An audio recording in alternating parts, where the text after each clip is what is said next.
Good News at Primetime with Sylvia and Reginal drummer will be starting shortly. In the meantime, enjoy this historical moment from the U.S. National Archives. This is one of my favorite documents. It was petitioning Congress for compensation, asking for $7,000 for the destruction of their church by Union troops led by General Sherman. I'm Reginal Washington. I'm a senior archivist with the National Archives here in Washington, D.C. The document lists 234 members of the congregation. Some of the names have X's between the first and the surname, and that indicates that the person couldn't read or write. And some of the other names are certainly written out, so it suggests to me that there were both free blacks and slaves as congregants in the church. To the Honorable Senate and House Representatives, during the late campaign of General Sherman through Georgia, our house of worship was torn down to the ground and utterly demolished by a party of federal soldiers. It was very moving narrative, and certainly it's something that just fascinated me as I continued to do research. It was a large, commodious, and well-finished edifice that had been built by ourselves when in slavery. It was to us what the temple was to the Jews. It raised several questions for me. First, the question was whether they got paid, whether they were compensated for their loss. Secondly, was whether the church is today. As almost all of us have been slaves all our lives, we are without pecuniary means to build another house of worship. Most of us are struggling for dear life. Within the text of the document, it mentions that it's the Colored Methodist Episcopal Church of Atlanta. But there's no reference to that church name in the index of the Court of Claims. I decided that let's take a look and see if the church claim was resubmitted by an individual. Two people came in mind. The pastor of a church, Joseph A. Woods. We looked under Joseph A. Woods. He wasn't there in the index, but we did find a claim under Robert Webster, who was listed as the chairman of the trustee board. And looking at the case file for Robert Webster, he had made claim for some mules and horses and some tobacco that had been taken from him by Union forces. One of his witnesses was a Joseph Wood. Joseph A. Wood, being called and sworn, says, "I am a minister of the African Methodist Episcopal Church. I had charge of Big Bethel for 2 years." We went back to the indexes. There was a reference for the Big Bethel A&B Church. Same claim, same church. This is a letter from Wesley J. Gaines, who is now the pastor of the church, and he's writing to the Freedmen's Bureau to find out information about the initial claim that was filed in 1866. The letter is dated April 30th, 1868. I have the honor to request that an application be made to the proper authority to pay to the trustees of the AME Church of Atlanta the value of their house of worship, which was destroyed by the Union Army during its occupation of Atlanta. The Court of Claims collected the evidence. It turned probably worth $7,000. The reasonable value of the church building was the sum of $900, no part of which appears to have been paid. The church had been used before the Union troops arrived as a Confederate hospital. If it was destroyed by federal troops, indeed, then it was by an act of war. When the dark days of war had passed, and we gathered again here from our wanderings, our holy and beautiful house was a mass of ruins. 1915, there was introduced in Congress a huge omnibus bill that was going to deal with those persons or those institutions that had filed claims for compensation during the Civil War. No compensation was ever made for Big Bethel. What I've done in the case of this petition, most researchers can do the same thing. We make a great effort to try to assist researchers in every way we can. We don't do the research for them, but we map out the strategies that might be useful in finding a record here at the National Archives.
Hello, and welcome to Good News at Primetime.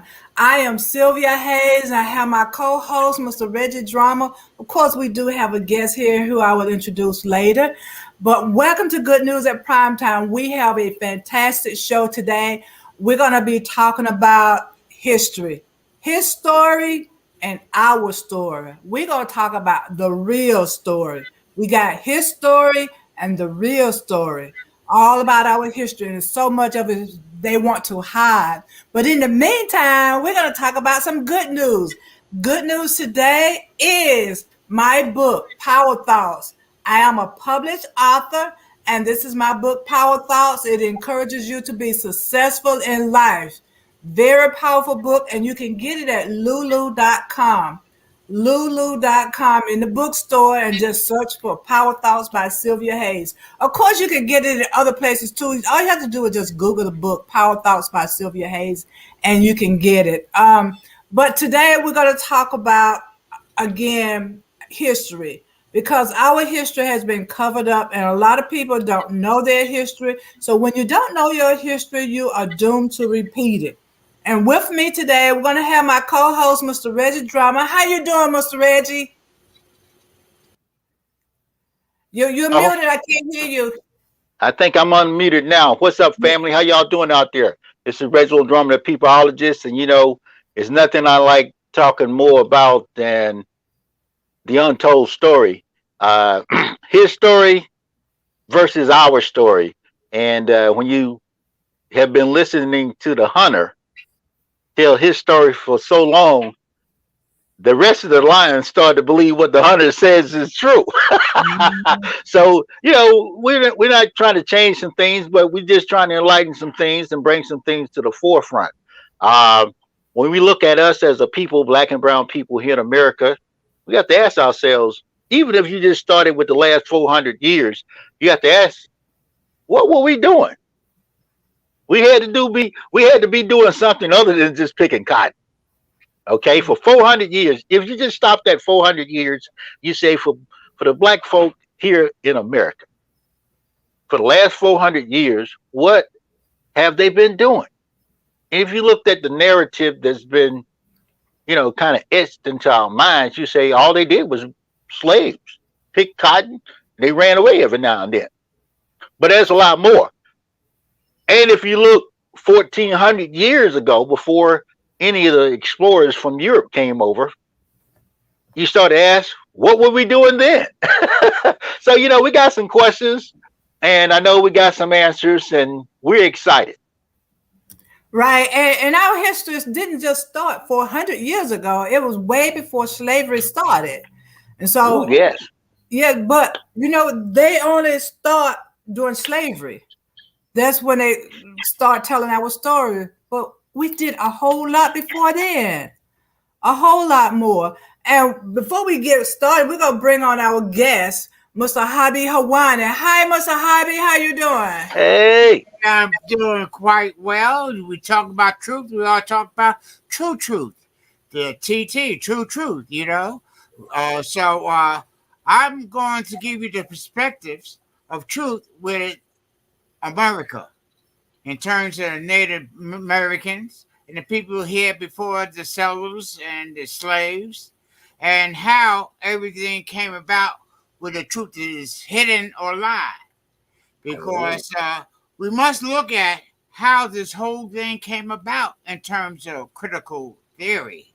It all came about last year with the Black Lives Movement. When that Black Lives Movement last year sparked new understanding about people. It did not wake up black people, but also woken up the Native American people, the Puerto Ricans, the Mexican, and many other people that's here in America that have been waiting for a long time to have their truth told. There's a lot of truth dealing with the Chinese. They came over here and they built the railroad. There's a lot of story about the Irish. They came over here and brought a whole lot of fishery and cooking, Italians. But then their truth is not told inside the American history. Now, most of these truths have been hidden for so long, including the Native American, because they were classified as the invisible people because they kept to themselves on the reservation. Now the truth is coming, and the Republicans and those on the right like to keep those truths hidden. And Oh now yes. they give it a new label, reverse racism. Anybody talk about truth other than the history book, they were classified as reverse racism. Yeah, and they don't want the truth to come out because what's in the history book is their truth, and it's not the whole truth. That's the only thing about that. They're not telling the whole truth. Like inventions, for instance. A lot of the inventions, they say a lot of white people invented. But we all know that they took those inventions from the black people because they couldn't have stuff. A lot of them, even they wanted to claim it, they took it, and claim it for themselves. So Yeah. it's a lot of stuff that's not true. They took it. It was never taught that if the Native American didn't teach the settler how to grow corn, they would never survive. Corn They would have starved. They were the main dish for them to survive. Now, they don't want to tell you that when they did come over, they brought disease that killed those people. Just like the disease that killed the African American when they first came over as slaves. The immune system was corrupted through slavery. And a lot of things that we are going through now is engineered by chromosomes and all kinds of things that have been developed to us over the years. So when you look at, they're afraid if you open a box, what will come out? Because once you open a box, you cannot put it back. You can't put a genie. Box is opening and it's cracking for the last year, and they're trying to figure a way of putting it back. Okay. Well, you can't put that genie back in the bottle, and you can't put that tube of toothpaste back in the tube. One of the things, and I've really been looking, and as we talk about race, and we're talking about critical thinking, and some of the paranoia that surrounds certain groups of the population, especially white Anglo-Saxon men, when they have to confess some things and they're heroes, no sheroes, but heroes that they made and put on a pedestal, when you found out they were less, and you found out that things weren't not as they told us. Now, what's happening now, a lot of these people's grandkids and children, and these are white grandkids and children, are asking their daddies and their sons, their daddies, and them, especially their daddies. They say, well, daddy, what's going on? What were black people doing 400 years ago? Well, what were they doing 1,500 years ago? Well, why is there no mentioning of black people? Even when we come down to the Confederacy, I recently had a conversation with a white brother, and I said, well, did any black people fight on the side of the Confederacy? He said, oh, yeah. Well, why don't we have any black Confederate soldiers? We don't have them in the mountains, and we don't have them in none of the cities that they died and put blood on the ground for. Well, they omitted that history.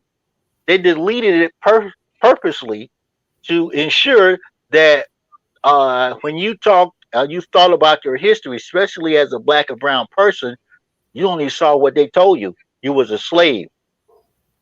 Mm-hmm. Yeah, and they only tell the history that makes them look good. Ooh. That's the thing. Only what makes them look good. That's the history they tell. They don't want to tell all the bloody, gory stuff that they did, how they killed people and took the Indians away from their families and stuff. And that's one of the things I dislike about the history that's been told to us. So like you watch all these cowboy and Indian shows, right? The Indians are always the savage. They call them the savages, and they had to kill them up. But when the Italians or Europeans and all of those other people came over here, the Indians weren't savages. They welcomed them.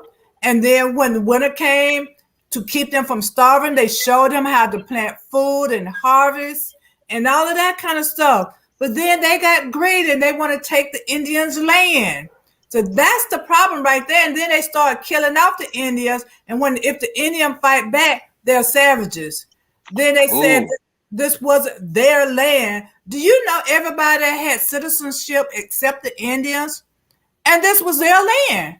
They were born and raised here. And what I don't like about it, they said the Indians were savages and they didn't have religion. They took their kids from them. They took those kids from them, cut their hair, and called themselves teaching them Christianity. Now, the Indians had their own religion. They didn't need the white man's Christianity. But yet and still, that's what they try to do. And they end up killing a lot of the kids. Well, when you talk about that in terms of how they use their propaganda, you have to look at the machines they use for the propaganda. And if you look at the movie, before there was movies, there was radio, but you could not see who's on the radio. So when you have a so-called black show, it could have been white actor acting black, and they made black sound bad on the radio. Now movie came about. Now they have a picture of showing what history looked like, and by that, if you look at the early black and white movie, a lot of time they portray blacks with their eyes popping out their heads, or when they're scared, they turn white, or their hair just flies up. And then if you look at the Native American, you don't even see any handsome or beautiful Native American. They all look like they were dirty. And that's the same thing they did with the Japanese during World War II, to push their narrative of what they want Americans to believe. When George Custer, that's Armstrong Custer, Colonel Custer, that was killed at Sitting Bull, at Little Horn, they portray him as a hero. But people in Native America know that he was no a hero, but he was a massacreur. He killed Indians. He killed women. He killed old people. Andrew Jackson, they picture Andrew Jackson as a great crusade of the West. Well, he did more damage to Native America than any other president, including George Washington. Because when George Washington became the first president, the first thing he did was remove the Indian out of Virginia and Maryland, so this way they could have a bigger civilization to organize the capital. And the capital, the way it's set up, Senate, Congress, it was all developed by the Indian that was stolen by the European. Same thing with the building of the Capitol. You never knew blacks built the Capitol, or some of these schools, or some Benjamin Banneker. They just figure nobody going to ask. But see, now people asking, and they don't know how to answer. Well, one of the things, and I know sometimes it's hard, when we talk about critical race theory, his story versus our story, there are many people, including a white woman, they're starting to put her voice out there. Now, I know sometimes they hop on the bandwagon, they join us and all this type stuff, but there are many people that the white Anglo-Saxon male, heterosexual male did not mention. Even homosexual white male.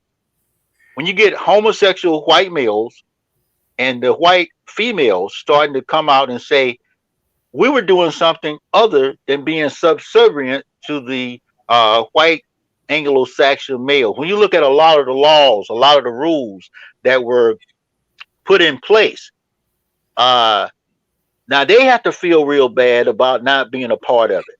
And with this new movement, this new resurgence of people asking what really happened in America, okay? Now, as black people here in America, indigenous, brown, poor whites, they don't even mention poor whites. A lot of poor whites are in the same category. They might not admit it, or they might get upset when you talk about critical race theory. Well, let's talk about critical theory of America, which is analyzing America from its inception.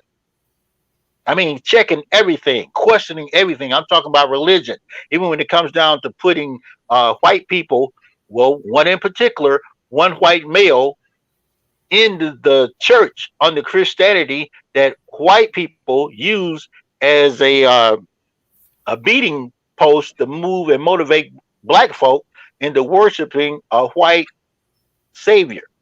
All of that was orchestrated long before and put in place to keep us in check. So one of the things that we're finding out, not just recently, but now it's becoming our voice, is we are asking questions about everything when it comes down to religion. Who told you to believe this, and why did they tell you that?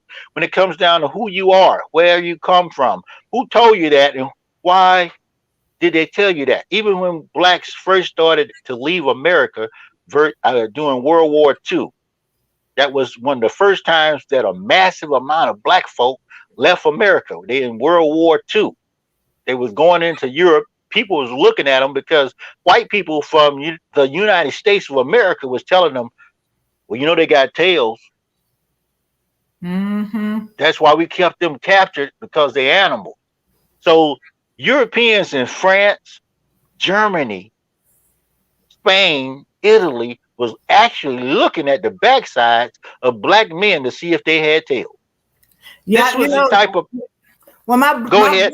when my brother was in the army, he went to Germany, and one of the girls asked to see his tail. I Whoa. was like totally shocked because that's what she was told. The black people had tails, and she actually asked to see his tail. Wow. Well, let me just say this. Even before World War II, World War One, when the first blacks went to France to fight the German, they got more acceptance from the French than America. They thought when they fought against the German in World War One, they was able to come back and get full citizenship. When they did come back, they didn't receive it. And then a lot of blacks during World War One and World War II, they did not come back to America because France and even Germany and Italy accepted them as they are. Because they was giving them, they wasn't looking at their race, but the quality of a person. If the person is very productive, they want them there. They don't want them come to America. Definitely not. Well, one of the things when you look at under the last administration, coming down from the president. Now, when we talk about critical race thinking about his story versus our story, even the governors, our governor, everybody's trying to ban people from thinking about what really happened. Some people call it a blackwashing or sugarcoating his story. Anytime the current establishment is challenged, and they're not just being challenged by black and brown people, they're being challenged by white women and homosexual white men who have taken the backdrop under the white banner, and they have never got recognition. Now, when you look at whether they hijack the Black Lives Matter movement or not, what happens is they push a new agenda, and conservatives, well, not conservatives by themselves, but a lot of conservatives, the Trump humpers, they call it Marxism or anything dealing with Karl Marx that deals with shifting power. And when the quote unquote power structure, which is typically white Anglo-Saxon men, get challenged, they got a problem with that. So one of the things all governors are doing is banning any conversation when it comes down to talking about race and theory. They even ban when you talk about certain things. You say, we don't want to talk about race. We don't want to bring it into the thing. I think when you call somebody a racist, it becomes something that makes it an off the table item. We can't talk about that. But yet race is very powerful here in America. And it's going to be very powerful in the next upcoming elections. How do you all see critical race theory being applied or being challenged where you are? I think it should be taught because people they're in the blind, they're walking in darkness. To be honest, and for the younger generation, they see all of this stuff is happening and they don't understand it. You know, they see it happening, but they don't really understand why these people are doing that. So they need to know the history and what happened way back when. They Well, need to know that. well, if you look at history, whites are not bad. Some whites are very good. You have to look Okay. at when whites realized that what they were doing to Native American, they stepped up a little bit. They protested against Andrew Jackson moving the Indian. When whites saw slavery, they started an abolishment movement to end slavery in the South. If we look at the civil rights movement during voting registration, there have been whites who looked at the history and knew it was wrong to deny blacks voting. And when they did that, they went down to the South and registered to vote. In the 60s, the war against Vietnam and other issues of racism and police brutality, whites joined that, who learned the history of what was the movement about. So whites have gotten participate, and because of that, it made other people look. During the Black Lives demonstration last year, it wasn't just black. It was white and Latino and blacks and Chinese. They all participated. When you got a participation of many races, it's hard to hide the truth. Oh, Yeah. yes. And Well, I was definitely saying not all blacks, all whites are bad because they helped with the Underground Railroad. You know, right. so they did help. So I wouldn't put all white people in the same category because there are some good ones. But Yeah. yeah, those bad ones are the ones Yeah. who really stick out with everybody else. See, So Well, Donald well, Trump opened that door. ooh, Donald Trump opened the door to racism. Did a Mexican come in here to rape and steal from you and take your job? When he opened that door of white supremacy, he opened the door, and now you can't close that door because now people want to know more. He emboldened whites to be white and proud. yeah, but well, see, you know the thing is with they're talking about the Hispanics coming in and taking your jobs and stuff. They don't think about Texas was Mexico, and America took Texas from Mexico. So a lot of the people who are here and speaking speaking Spanish, they were born and raised in America. They just never lost. well, They took up Cool. English. They were Just- born and raised here because Texas, part of California, a lot of those other states over there, that Well- was Mexico. Well, let's- actually, hey, it was well- Native American. Let's get that Yeah. straight. They wasn't Ooh. Mexico. They were Native American land. They owe the Well- Apache, the Sioux. Mexico is the Sioux Nation. Texas is Sioux Nation. They were taking the Spanish had taken the land from the Native Americans, just as the whites from Europe took the land from on the East Coast, and the Spanish from Florida and Well- Louisiana. All these lands belong to Native Americans, so nobody have no claim. Not Mexico, not England, not France, not Spain, not Italy. Only Native American have the claim to this country. well, unfortunately, they've been telling the story for so long. You know, and we sucked up some of the Kool-Aid because when you look at this United States, the 50 states, when we were coming through school, they told us about the 13 colonies. Okay, remember that story? Yeah, sure. They told us about the acquisition, the Louisiana Purchase. They told us about the Alamo. They told us about Lewis and Clark going out in Missouri and going out towards the Great Lakes. They made it seem like they were out conquering areas that nobody else lived in. That was the narrative. Now we're challenging America. We here, okay? But tell the truth. To glorify many of the, whether it be presidents, when you look at every president, even going up to Obama, we're just sticking with America. But right now, when you think about every person has had an agenda, and that agenda is to expand America and its influence.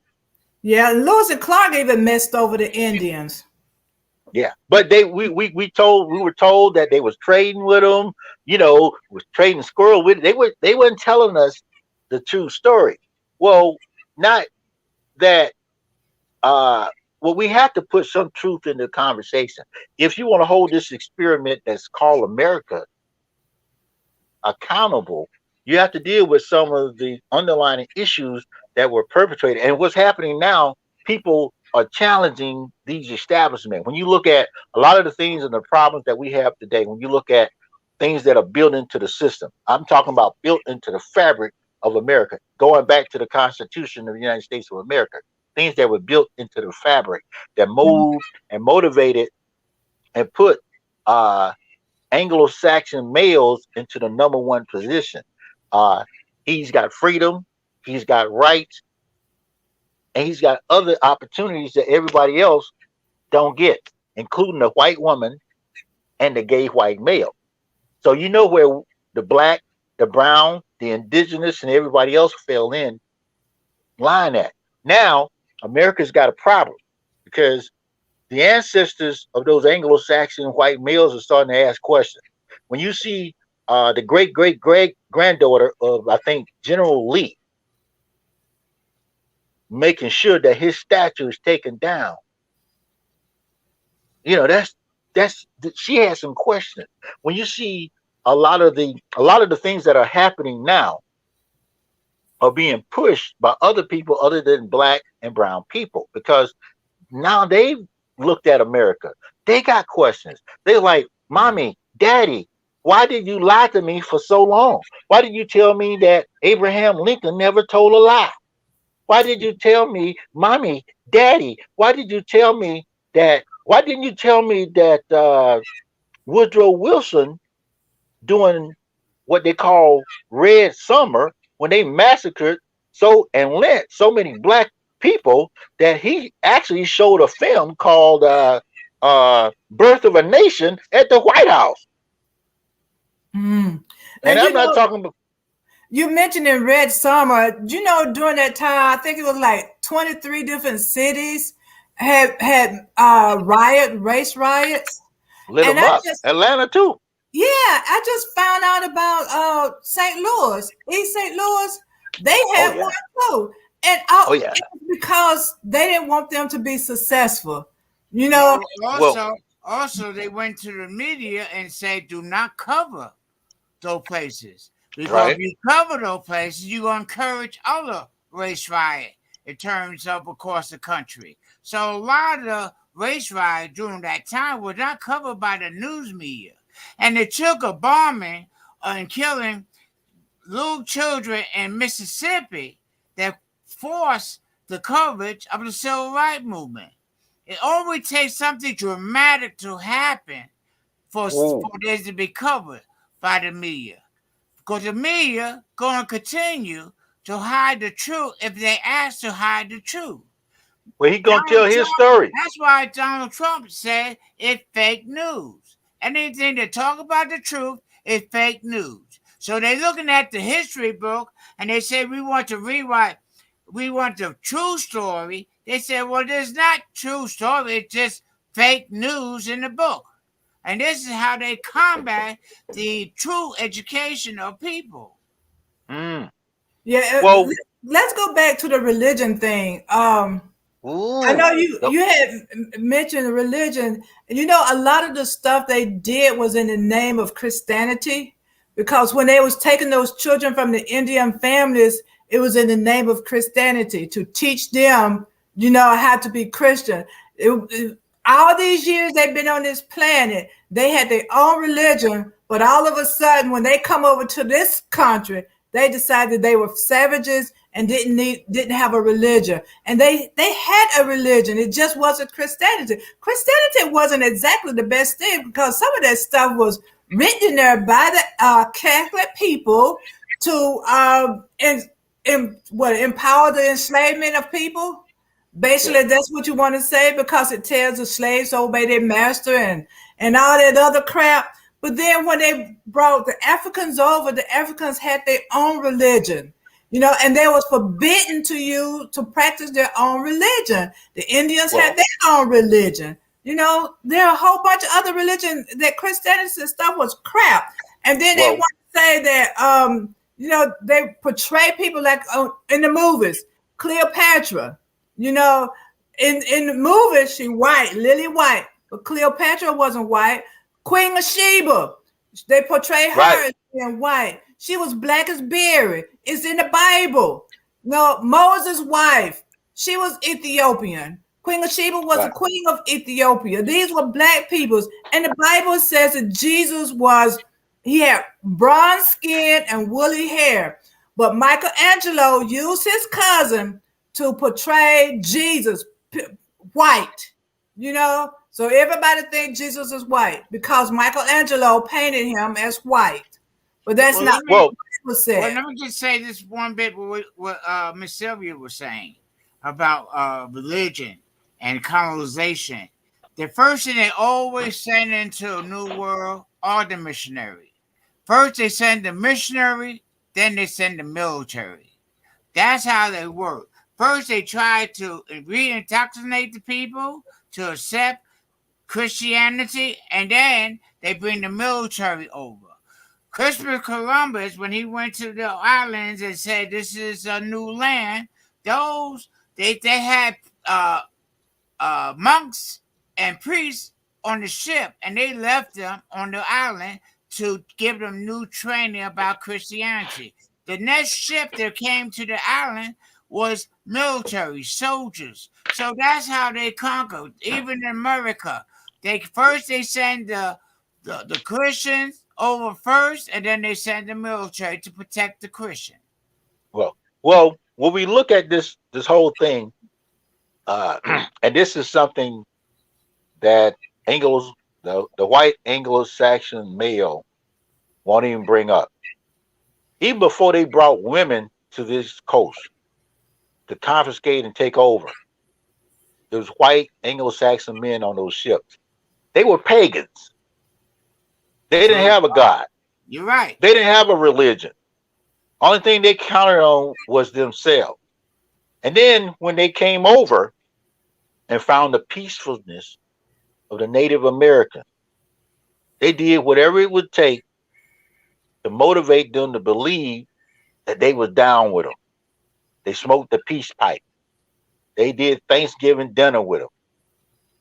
What we call Thanksgiving, I think a day and a half, it wasn't 24 hours after the indigenous people had broken bread with those Anglo-Saxon white settlers that they massacred a whole entire community of people that they just ate with. They just fellowship with.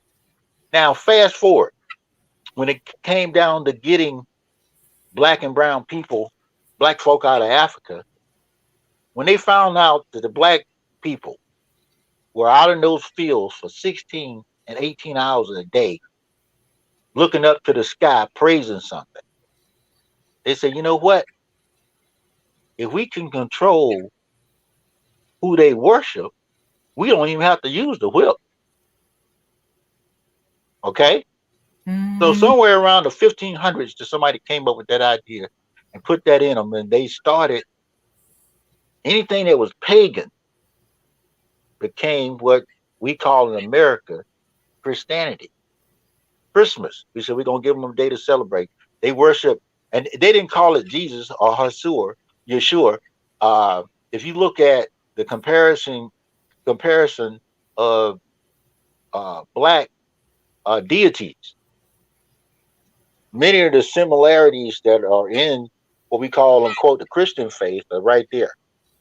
Kemet, where there was a birth of a virgin child. They took that from the pyramids that the Greek had found, and then they implemented that over here and called it Jesus and the Virgin Mary. When it came down to any holiday or any celebration that we currently celebrate that is put into our psyche, we find ourselves worshiping the gods or the anti-gods that those Anglo-Saxon people worship. They changed the names, they did the trickery, and they put us into a mindset that we're dealing with that today. We're finally dealing with the white Jesus. Because if you dealt with black folk back in the 40s before the Honorable Minister Elijah Muhammad came, black folk thought you couldn't make this up. Black folk just thought Jesus was white. And there's still churches that keep that image Mm-hmm. in their Yeah. building. So you think about how the hunter has manipulated even your religion, even your belief, to the point where we're starting to question. And I think this generation is starting to question more things than our generation, because one of the last things to be questioned was the deity that you worship. Mm-hmm. And you know what? You're talking about a white Jesus. Um, in doing my research, I discovered that actually Jesus wasn't born of the Virgin Mary.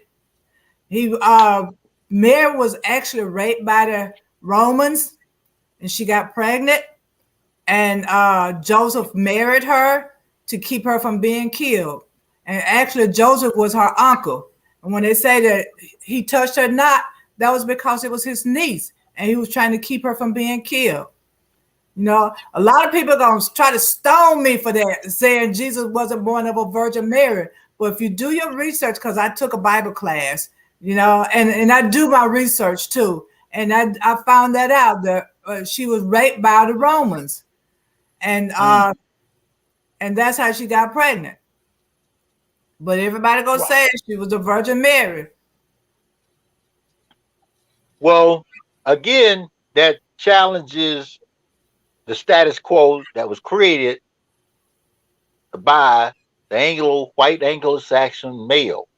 Anytime you look at anything that contradicts, that's one of the reasons churches, especially here in America, are so against what we call critical race theory. Anytime you challenge what's been going on, a lot of stuff come out of the closet. Mm-hmm. Yeah, it does. A lot of stuff come out of the religion as a whole. Man, if you actually read the Bible and see some of the stuff, because I was, even though we're going off the religion thing, but I mean off the race thing, but the religion, I was reading it at one time where it says for if parents tell their child to do something and they don't obey, then you can Mm-hmm. take them to somebody else, and if they don't listen, then they can kill them. It's basically taking your child to be stoned to death because they won't obey you, and that's Yeah. in the Bible. And ain't nowhere in the world I would take my child to be stoned.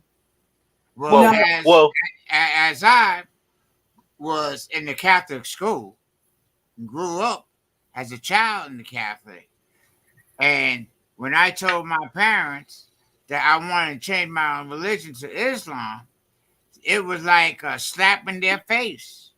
They said, "How could you turn your back on capitalism?" But when you start learning the truth about capitalism, then you realize that religion is not for you. It's you. We need to, like, people. Even I became Muslim. People ask me to convert my children into Islam. And I told them I will not, because they have to make that choice themselves. I didn't have a choice.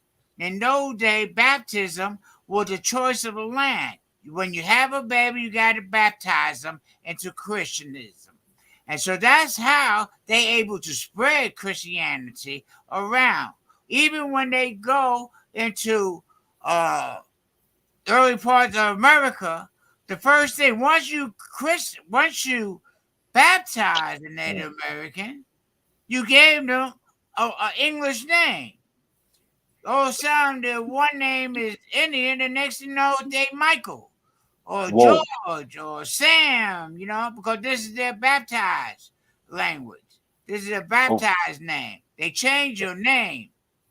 Well, yeah, and that was one of the things I didn't like about the Anglos coming over here. They take all the Indians and change their names. I didn't like that. Giving them, like you said, Michael or George or whatever. They just changed their names. Well, they did the same thing with the African. Kunte Kinte. Okay, he wasn't Kunte Kinte no more. What was he? Well, you know what? We have to look at this whole umbrella when we really look at stuff, not just here in America, but across the globe. I think Frances, the sister that wrote the book, we just posted it on the screen. But when you start looking at the brain job, yes, Frances Cress Welsing, she passed not too long ago, but she put a lot of critical things when it comes to race and racism. See, racism is a universal operating system of white supremacy and domination. And see, until you understand white supremacy, you won't understand nothing else. Yeah, not one thing. And the thing is that white supremacist stuff got to go out the window, and that's the problem, with this country right now, because they feel that they are superior, And I'm gonna tell you something. I feel like a lot of white people have inferiority complexes. Ooh. That they really do. Say that again. A lot of white people have inferiority complex because if a black person is succeeding, they feel inferior. They want to chop them down. You cannot be successful. You cannot have a Cadillac. You can't have a fine home. You can't own a business because that's a taught behavior. That's a taught behavior. That is a taught behavior that's engraved into the fabric of America. When we critically think about America, and when I talk to some of my liberal white counterparts, in the backside of their mind, they still believe that black people need help. Okay, and what I mean by that is, once you assume that somebody needs help, you assume that they have less than you have.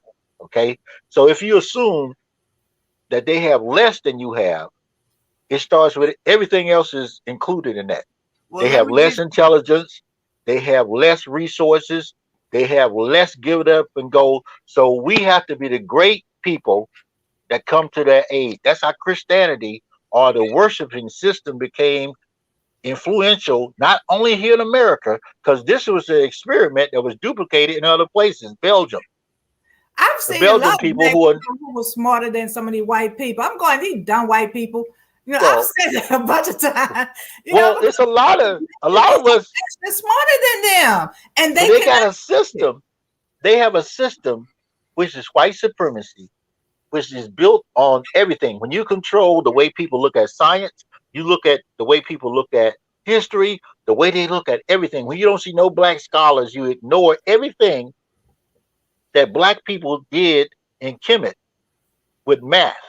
When you ignore everything that they did with the pyramids, and you say, you know what, it had to be some aliens because these dark-skinned people couldn't have did this.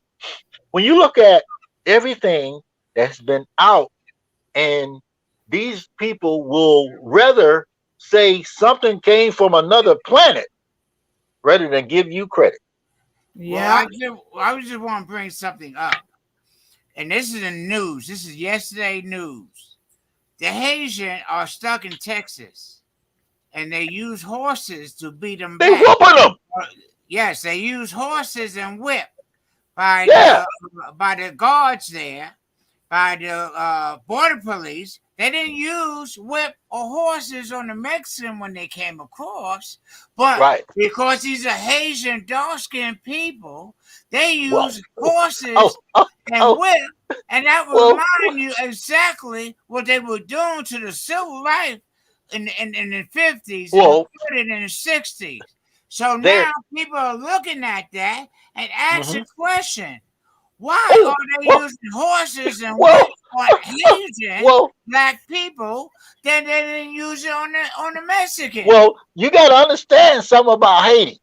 There are two countries on this planet that have fought off white supremacy successfully. One was Ethiopia. Ethiopia fought off Italy. Haile Selassie. Haile Selassie, if you're familiar with Haile Selassie, you understand during when World War I was going down, they fought off the Italians. He defeated Mussolini. Okay, so that's why Ethiopia became the poster child for suffering, because they said we ain't gonna get Ethiopia nothing because they fought this off. In Well, Haiti, and the, well, Ethio- let's Haiti. In Haiti, the Haiti Ethiopia, fought off the French. the They Ethiopia fought their independence. They didn't have no guns. One of the reasons where black and brown people are called heathens or voodoo is because of what the Haitians used to defeat that enemy, which was the French. They didn't have guns. They didn't have weapons. They used the spiritual energy within them to drive them out of there. Okay. Now, the other side of Haiti is the Dominican Republic. The Spanish still took over them. But one of the reasons the Haitians are treated so viciously on this side of the globe is the fact that they fought for their freedom and they got it. So anytime you see a Haitian get anything moved forward, even when there's a storm down in the Caribbean, Jamaica, any of the Virgin Islands, U.S. and the British Virgin Islands, the last people to get any, and Dominican Republic is next to Haiti, and the last people to get any assistance is the Haitians. So if the Haitians come over, that's why they beating them with whips, to remind them to going back to the 16 and the 1700s when we said, hey, y'all beat the French, but don't forget, we still control stuff because white supremacy is going to be in your I face. want to point out also the Ethiopian defeated the Romans. Oh yeah, back a long time ago. You know that when they defeated the Roman, they also blockade for no more Roman be able to do trade in Ethiopia. Oh yeah, so that's well, way back there. And oh if yeah, you talk about religion, the Pharaoh was the first one said their life after death. It wasn't the whole Christianity, it was the Ankh. You know the yeah. Ankh? Oh yeah. The symbol of life after death. And the Christians stole that and made that into a religion. Oh yeah. But just looking at everything, when we look at now we're having a conversation. And it's encouraging to have the conversation. It's just like Jewish people had the conversation with German people. Okay. Now, German people didn't want to take the hit, or for everybody that's joining us, please leave comments in the chat. Okay. But German people, aren't, the Jewish, what we call the unquote, whether you agree that they're Jewish people or not. Okay. Believe it or not, there was black Jewish people that still hadn't got their reparations from World War II and all that. But the current Jewish people, when they got from under the hand of the Nazi, they were able to get that out of them. They got compensated by the rest of the world. Here in America, the black people, because America was so influential into global stuff, nobody came to the aid of whether it be indigenous people, black people, or brown people. The only people that may have got compensated were the Japanese in World War II, because America felt so bad. You put two big holes in Japan, and you cause them to have cancer and all kind of crazy stuff. So America say we got to take care of them. We feel real bad. Truman felt really bad after he dropped them 2 bombs because it was unnecessary. But you notice going back to racism, they didn't drop a bomb on Germany, and they didn't drop a bomb in Italy because they look just like them.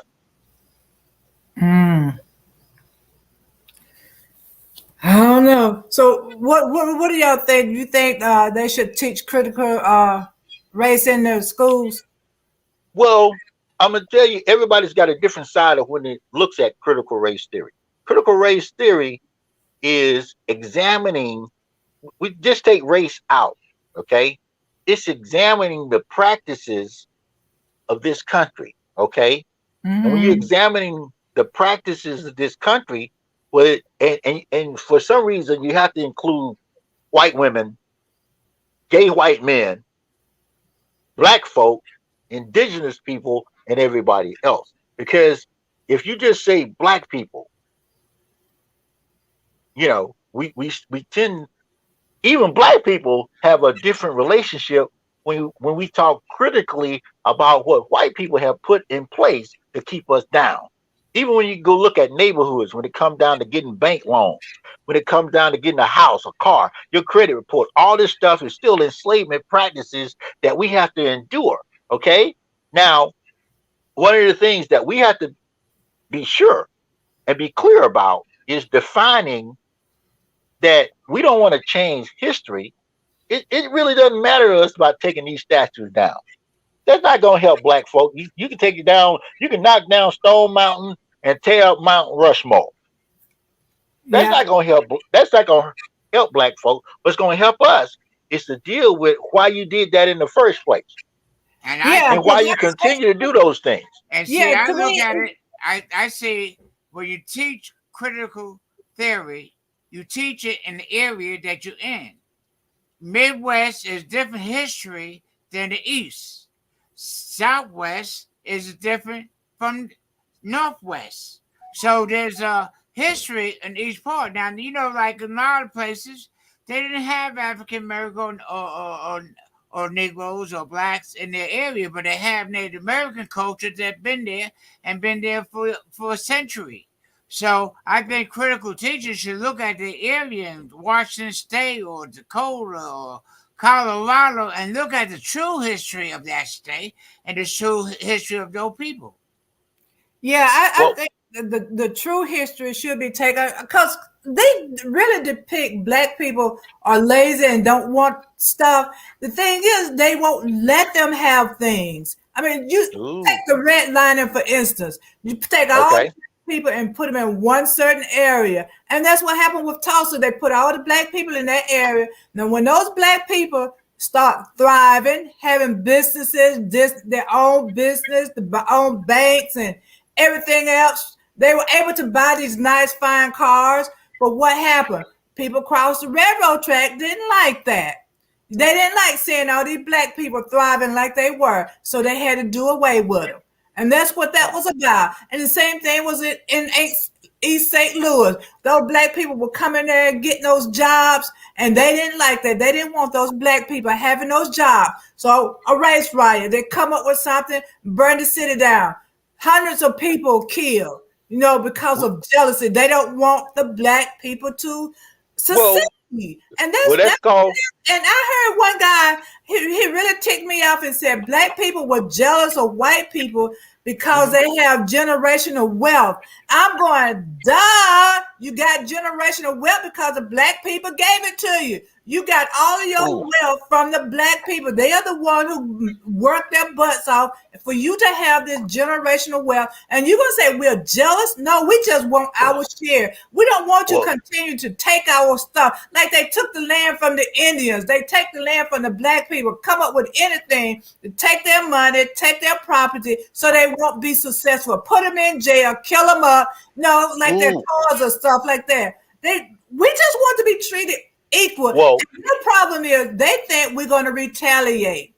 That's the thing. Black people don't. We don't want to retaliate. We don't want revenge. Well, first they thought we were going to take their woman.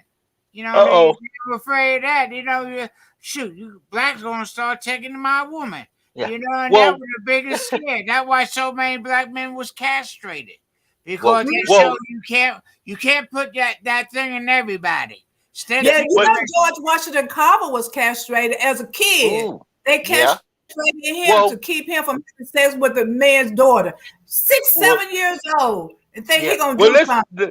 let's look at this. America has had a problem with people ever since the conception of what we call America. America said, well, you know, we got a problem. It's the indigenous people. Anybody who was here, America had a problem with. America, the whole ideology in America said, you know what, we cannot live with these people.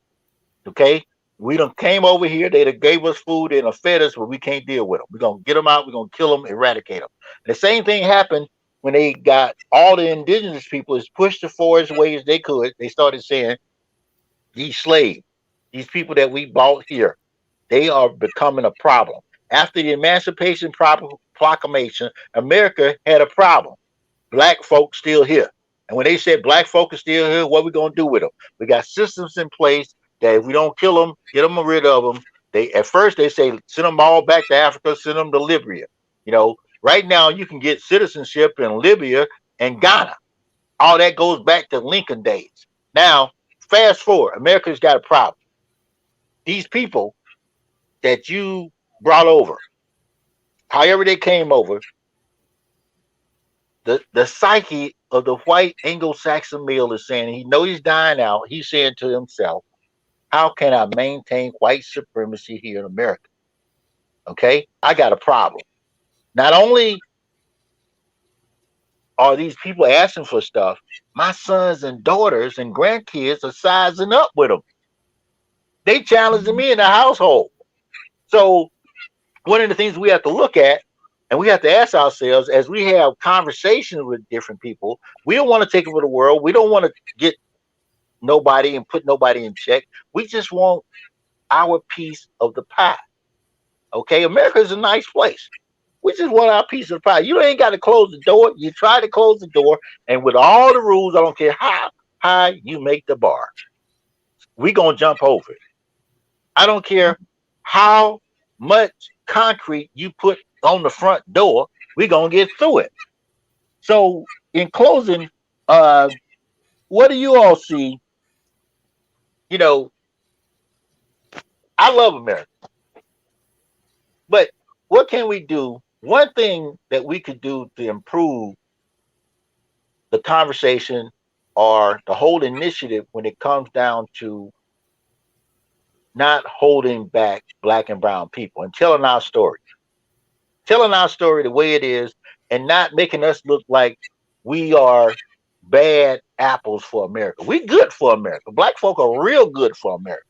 Yeah, and we're not really the bad ones. They're the ones that they sent all those people from other Europe and everywhere else because they were criminals and they want to get them out of the country and they sent them over here. And they using the same barbaric stuff that they did over there over here on us. So we're not the bad people. So what would you want them to do? And of course, as in any situation in America dealing with politics, you can always find those who are black who think that white is right. You know, that they always look for the black is the one black or two black that is think white is right. Because they only have somebody to show, well, this how black people, because there was some blacks that did not want blacks to get voted. They did. There were some blacks that did not want integration. There were some blacks that even today, they're all blacks talking about they don't like that critical theory because they don't want to know the truth too. Because they had to establish themselves.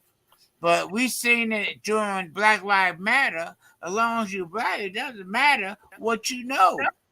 Because black challenge everything else. Black don't crack.